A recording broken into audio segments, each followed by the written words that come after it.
let him rule. Let him reign. Yield, submit, whatever word you'll want to use for letting him call the shots. You see, we really should trust God's choice of Jesus Christ as King of Kings.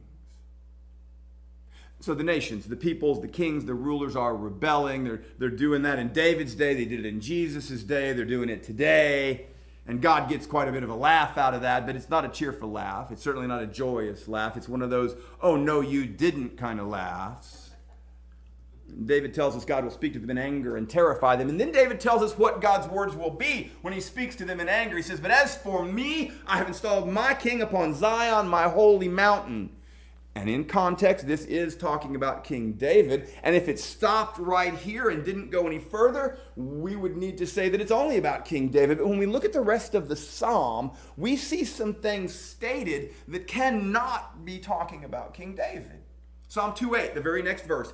Ask of me, and I will surely give the nations as your inheritance, and the very ends of the earth as your possession. In verse 9, it says, this king will rule the nations of the earth with a rod of iron and shatter them like clay pots, which is literally fulfilled by Jesus Christ in Revelation chapter 19, verse 15. All these folks, the peoples, the kings, the rulers, they are told to do homage. They are told to worship the Son, which absolutely cannot apply to King David, because only God is to be worshiped.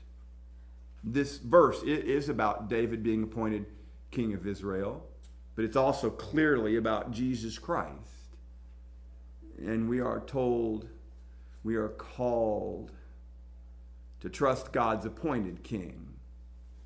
But I can just hear somebody thinking, but Pastor Randy, what are you talking about? Of course, I trust in Jesus. I trusted in his death that paid for my sins, and that is good. That is wonderful. The doors of heaven are wide open to all who trust in his work on the cross.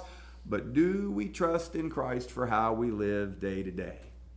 Do we love one another as he loved us? Sacrificially, unconditional? Do we receive the peace that he's given us and then be anxious for nothing?